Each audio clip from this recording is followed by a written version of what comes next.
हम आप लोग को लेंस मेकर सूत्र पढ़ाए थे? लेंस मेकर सूत्र क्या होता है बताओ? 1 बराबर ए बराबर बोलो म्यू माइनस 1 इंटू 1 बटे r1 माइनस 1 बटे r2। लेंस मेकर सूत्र पढ़ा। अब ध्यान से समझो, अभी हम पढ़ रहे हैं लेंस, और लेंस में अभी क्षमता आप लोग को निकालने के लिए सिखा दिए थे। बताओ लेंस का क्षमता यानी पावर किसे कहते हैं बोलो तो? लेंस के फोकस दूरी को व्युत्क्रम को लेंस की क्षमता कहते हैं। अच्छा बतलाओ, एल का एक लेंस उसका क्षमता कुछ अलग होगा, दूसरा लेंस उसका क्षमता कुछ अलग होगा। जब दोनों को मिला देंगे तो क्षमता बढ़ जाएगा कि घटेगा बताओ? बढ़ जाएगा, नॉर्मल बात है। अरे एक आदमी का पावर और दूसरा आदमी का पावर अलग अलग होगा, और जब दोनों को मिला के कहेंगे इस दीवार को ढाने के लिए, जल्दी ढालेगा? जाएगा ना? यानी क्यों ढा? क्योंकि उसका क्षमता बढ़ गई। एक आता है 5 नंबर में क्वेश्चन, कहेगा दो उत्तल लेंस को, क्या बोलते हैं? दो उत्तल लेंस को आपस में सटा के रख दिया जाता है। क्या करके रख दिया जाता है? सटा कर। तो बोलेगा समतुल फोकस दूरी ज्ञात करें या समतुल क्षमता ज्ञात करें। क्वेश्चन कॉपी में नोट करेंगे।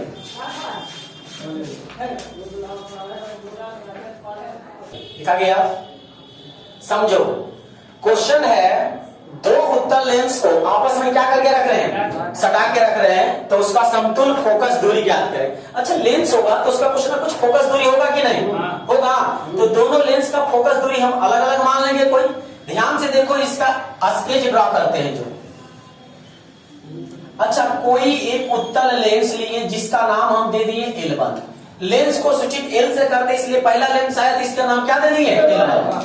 अच्छा कोई लेंस दूसरा होगा, इसको हम क्या करेंगे? सटा के रखेंगे। तो ये लेंस क्या हो गया? L2।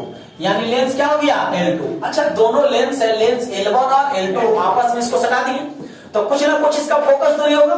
मान लेते हैं कि L1 का फोकस दूरी F1 और L2 का फोकस दूरी F2, और दोनों को आपस में क्या किए हैं? सटा के रखे। ठीक है, तो बताओ ये जो रेखा बीच से खिंचाता है, इसको रेखा का नाम कौन अक्ष बोलते हैं बोलो तो? प्रधान अक्ष। इसके प्रधान अक्ष पर हम कोई वस्तु को रखते हैं जिसका नाम हम देते हैं क्या चीज? O।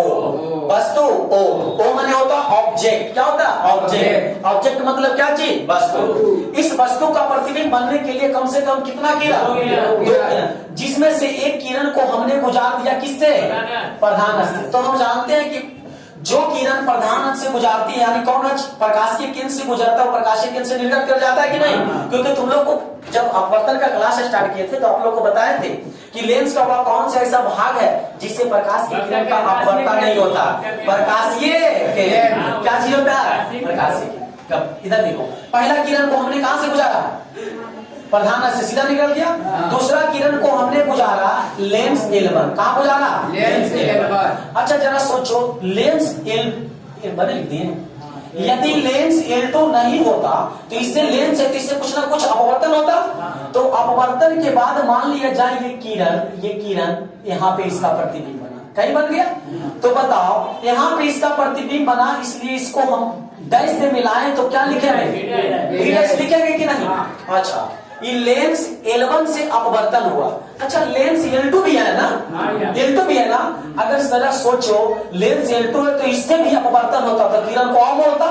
लेंस किरण को मोड़ता है, लेंस किरण को मोड़ता है। तो हो सकता है किरण ऐसे होता और डाइवर्ट हो जाता, यानी डाइवर्ट होकर किरण कहां बन जाता है? तो बाबू रे लेंस से वस्तु के बीच की दूरी को कौन दूरी बोलते हैं? वस्तु की दूरी क्या बोलते हैं? लेंस से वस्तु के बीच की दूरी को क्या बोलते हैं? वस्तु की दूरी। और लेंस से प्रतिबिंब के बीच की दूरी को क्या बोलते हैं? प्रतिबिंब की दूरी। अच्छा प्रतिबिंब को सूचित I से करते हैं कि V से करते हैं?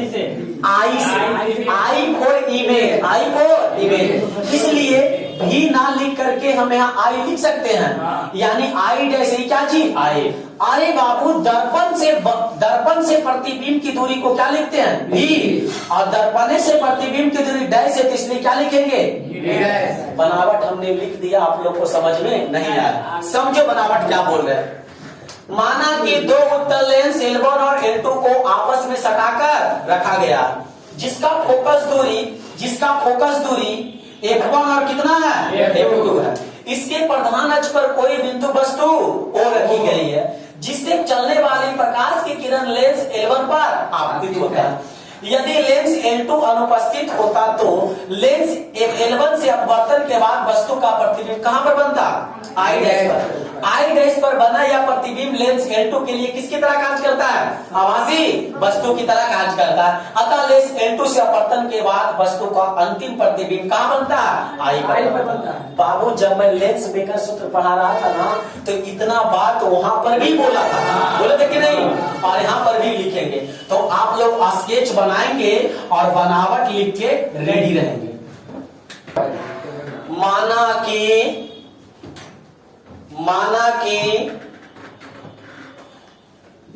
कि दो उत्तल लेंस L1 और L2 को, माना कि दो उत्तल लेंस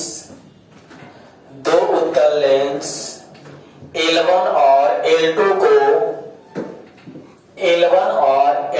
को आपस में सटाकर रखा गया है। आपस में सटाकर रखा गया है। आपस में सटाकर रखा गया है। आपस में सटाकर रखा गया है। जिसका फोकस दूरी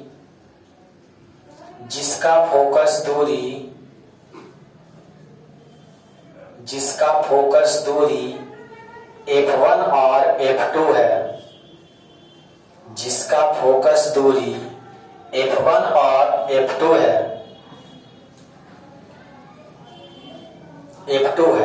इसके प्रधान अक्ष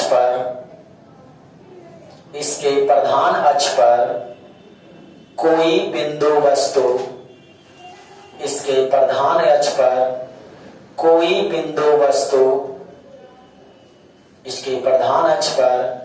कोई बिंदु वस्तु O रखी गई है। इसके प्रधान अक्ष पर कोई बिंदु वस्तु O रखी गई है, जिससे चलने वाली प्रकाश की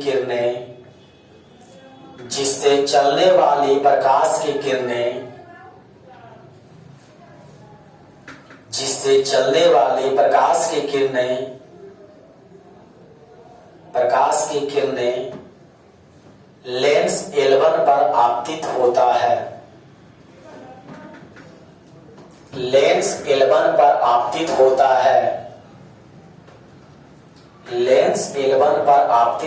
है। यदि लेंस L2 अनुपस्थित होता, यदि लेंस L2 अनुपस्थित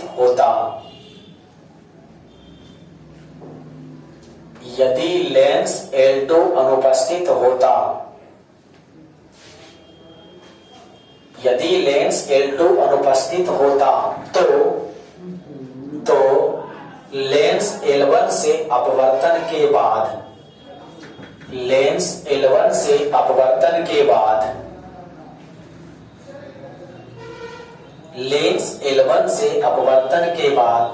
वस्तु का प्रतिबिंब I डैश पर बनता।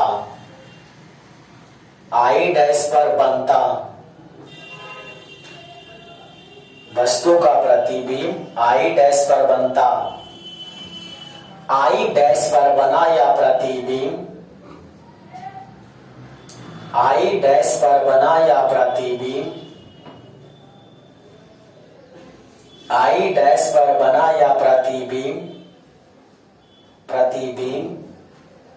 लेंस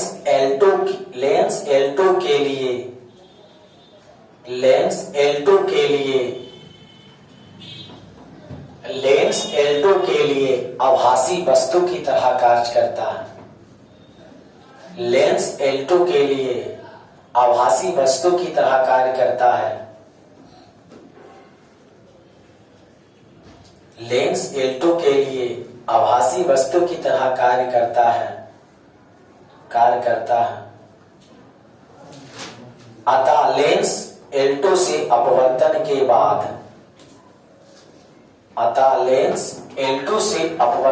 बाद अतः लेंस L2 से अपवर्तन के बाद, अतः लेंस L2 से अपवर्तन के बाद वस्तु का अंतिम प्रतिबिंब, वस्तु का अंतिम प्रतिबिंब, अंतिम प्रतिबिंब कहां बनेगा बताओ? वस्तु का अंतिम प्रतिबिंब कहां बनेगा? आई पर बनता है। वस्तु का अंतिम प्रतिबिंब आई पर बनता है। वस्तु का अंतिम प्रतिबिंब आई पर बनता है। चलिए स्टॉप राइटिंग, बोर्ड पर ध्यान से देखो बाबू। ये क्वेश्चन जब भी एग्जाम में देगा तो 5 नंबर, अगर इन किस्मत इसका फुटल भी रहेगा तो इस पर नॉर्मिकल दे देता है। जैसे हम आप लोग को लेंस मेकर सूत्र पढ़ाए थे, सिद्ध किए थे, उस पर नॉर्मिकल बनाए थे कि नहीं? संडे को नॉर्मिकल ही पढ़ाए थे ना जी, जिस दिन बच्चे लोग नहीं आए थे। उसी तरह से आज ये पढ़ रहे हैं, कल इसका नॉर्मिकल देखेंगे। तो इधर आओ, हम लोग सब जानते हैं क्योंकि एकता में बल है, हम लोग सब जानते हैं कि नहीं? अगर अकेले है तो उसका शक्ति कमजोर है, जब एक मिल जाएगा तो उसमें बल आएगा। तो जरा बताओ, ये अकेले तो इसका फोकस दूरी जरूर कम होगा, और जब ये एक में मिल जाएगा तो इसका फोकस दूरी बढ़ेगा कि घटेगा? बढ़ेगा कि नहीं? क्षमता में क्या हो जाएगा? बढ़ेगा। Any problem? तो हम आप लोग को अभी बनावट लिखाया, एक बार फिर से सुन लो, सुनने से याद होता है। माना कि दो उत्तल लेंस L1 और L2 को आपस में सटाकर रखा गया, इसका फोकस दूरी F1 और F2 है। इसके प्रधान अक्ष पर कोई बिंदु वस्तु को क्या रखा गया? O को रखा गया, जिससे चलने वाले प्रकाश के किरण लेंस कहां आपतित होता? L1 पर। यदि लेंस नहीं रहता यानी अनुपस्थित रहता तो लेंस L1 से अपवर्तन के बाद वस्तु का प्रतिबिंब कहां बनता? अब आई डैश पर बना यह प्रतिबिंब अगर इससे अपवर्तन होगा ना, इससे नहीं होगा तो ये रुस जाएगा। इसलिए कहता है कि तू तो बना दिया, अब हम इसको बनाते हैं। तो इसलिए इसके लिए आभासी वस्तु की तरह कार्य करता है। अतः लेंस L2 से अपवर्तन के बाद वस्तु का अंतिम प्रतिबिंब कहां बनता है? चलिए इतना तक नहीं कोई दिक्कत। आगे आओ, फ्रॉम लेंस L1 मैंने क्या समझा? लेंस L1 से लेंस सूत्र आप लोगों को पता है, 1/v माइनस 1/u बराबर 1/f। लेंस सूत्र होता है ना जी, क्योंकि लेंस मेकर सूत्र बताने से पहले हम आप लोग को लेंस सूत्र बताए थे कि नहीं? अब इधर आओ, तो बाबू हम लेंस L1 से देख रहे हैं, तो तुम लोग बताओ तो हम 1 प्रतिबिंब की दूरी ना पहले लिखते हैं, तो प्रतिबिंब की दूरी v लिखेंगे कि v डैश लिखेंगे? v डैश लिखाएगा ना, क्योंकि L1 से प्रतिबिंब कहां बना? I डैश का। तो यानी क्या लिखेंगे? v dash minus 1/u। u मतलब यही है ना, 1/u। और L1 के लिए f कितना है? 1 है, इसलिए हमने क्या लिख दिया? F1। समीकरण नंबर क्या आया? उसी तरह से देखेंगे पुनः लेंस L2 से। अच्छा बताओ L2 से हम क्या लिखेंगे? L2 से इसी तरह से बताओ तो इसमें प्रतिबिंब की दूरी v डैश लिखेंगे कि v लिखेंगे? L2 के लिए v माइनस 1/u। वस्तु क्या लिखेंगे बताओ? u लिखेंगे कि v डैश लिखेंगे? v डैश, क्योंकि बोले थे L1 से अपवर्तन के बाद वस्तु का प्रतिबिंब I डैश पर बनता है, और I डैश पर बना यह प्रतिबिंब लेंस L2 के लिए आभासी वस्तु की तरह कार्य करता है। तो यहाँ वस्तु की दूरी v डैश की u v डैश आए समझ में? अब बराबर 1/f1 की f2। Any problem? इस समीकरण नंबर क्या हुआ? अब करना कुछ नहीं है, 1 ऐड 2 से मतलब क्या हुआ? समीकरण 1 और 2 को जोड़ देंगे। तो हम जानते हैं समीकरण को जब जोड़ होता है तो LHS को LHS तरफ और RHS को RHS तरफ जोड़ो। क्या लिखेंगे? 1/v dash, 1/v dash minus 1 क्या है? u प्लस इसको बोलो 1/v और माइनस 1/v बराबर 1/f1 प्लस f2। ठीक है, तो हो जाएगा 1/f1 प्लस 1/f2। अच्छा 1/v डैश प्लस में और 1/v डैश माइनस कट गया कि नहीं? तो ये देखो तो क्या बचा? 1/v माइनस 1/u इधर बचा कि नहीं? और उधर बताओ तो 1/f1 प्लस 1/f2। अच्छा तुम्हें लोग बताओ ना, 1/v माइनस 1/u बराबर 1/f। तो यानी क्या लिख देंगे यहाँ? 1/f। तो 1/f1 प्लस 1/f2। बाबरे इसको एलसीएम ले लो। क्या ले लो? एलसीएम। एलसीएम क्या होगा? f1 into f2 भागा देंगे कट जाएगा एक तो बचेगा, तो इसमें गुना होगा एक तो प्लस इसमें बाहर निकल जाएगा, एक वन बचेगा, तो ये क्या हो जाएगा एक वन। Any problem? हमें फोकस दूरी चाहिए कि 1/f चाहिए? फोकस दूरी चाहिए ना जी।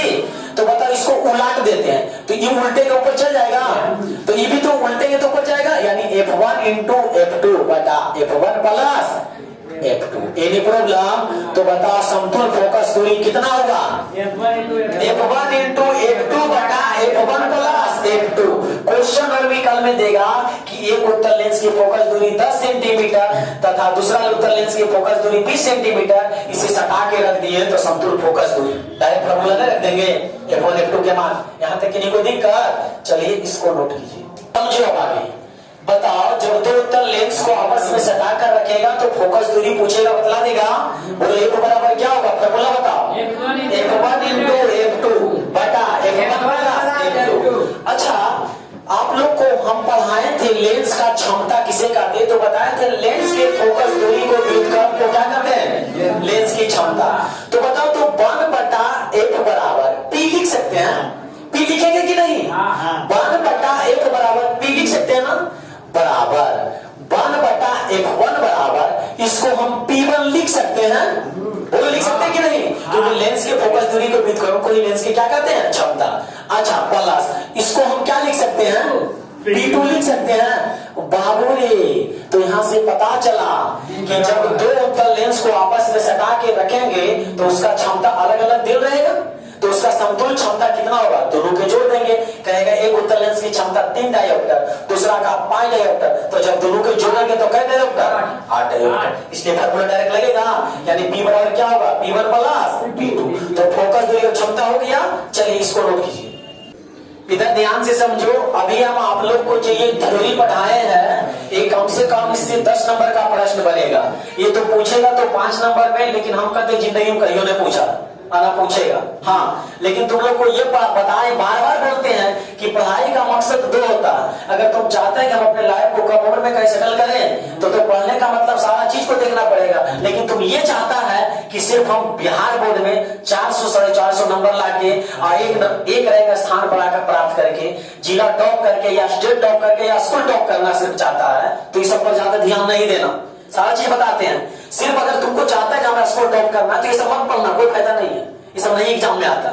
लेकिन तुम अगर आगे चाहता है कि हम पढ़ाई का मतलब ये नहीं होता है कि सिर्फ शादी करना, पढ़ाई का मतलब ये समझना कि हम लाइफ को सेटल करें, तो सारा चीज पढ़ना। ठीक है, तो एक बार फॉर्मूला बता दो। समतुल फोकस दूरी f बराबर क्या होता है? बोलो। समतुल क्षमता क्या होता है? बोलो। p बराबर p1 plus p2। Any problem? तो इस बातें सबको समझ में आया? आज के लिए इतना ही, मिलते हैं नेक्स्ट क्लास में। अभी के लिए